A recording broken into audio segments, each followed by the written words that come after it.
Ça fait 30 ans que je fais les pontons, ouais, 35 ans. Je crois que c'est l'une des plus belles rencontres. Ouais. Parce qu'il est gentil, il est extraordinaire, oui. il vit dans son bateau, il couche dans son bateau. Oui. On le voit, matin il a le sourire, le soir il a le sourire, il a tout le temps le sourire. Moi je dis qu'Arnaud est le gars qu'il faut suivre.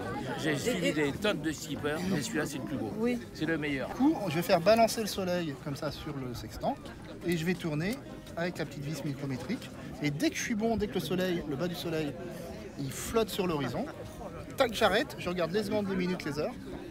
Et puis j'ai mes minutes et puis mes degrés ici. Et tu mets combien de temps à faire ton réglage? Ah bah là c'est 5 minutes même pas. Hein. Ça, C'est pas super plus long rapide, que ça. hein. Ah non. Tu prépares pas Non, en fait ici tu as des petits papiers que tu rajoutes hein, et tu prends un première mesure, l'heure, tac, tu marques. Ouais. Et tu reprends une deuxième mesure, l'heure, tu marques.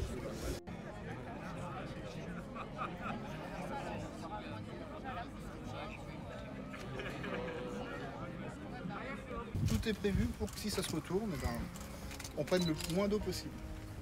Voilà. Alors il faut imaginer que des fois ça peut arriver que le mât tombe dans l'eau. Et puis l'idée c'est que le mât il aille pas plus bas que l'eau. Voilà.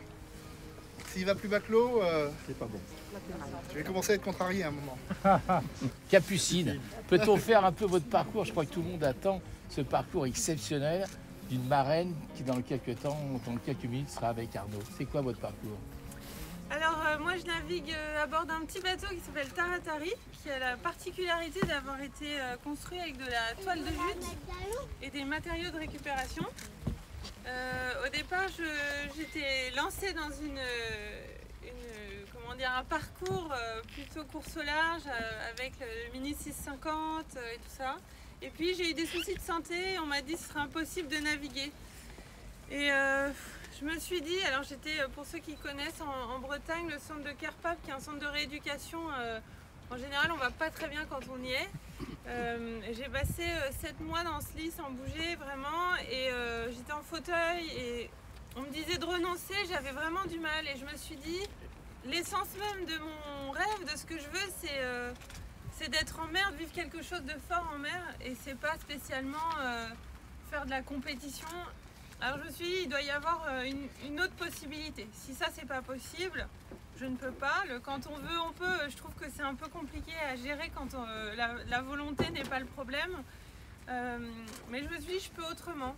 Et puis j'ai eu la chance de rencontrer ce petit Taratari, ce petit bateau qui était à quai. Et je l'ai retapé pendant 3 mois avec ce que j'avais. C'est-à-dire que j'avais rien, mais rien à voir. J'aime bien dire ça, ça permet d'être créatif. Mais rien de rien. Hein. Parce que rien ça suffit pas, c'est vraiment que dalle. Excellent. On n'est pas bon, on l'a refait.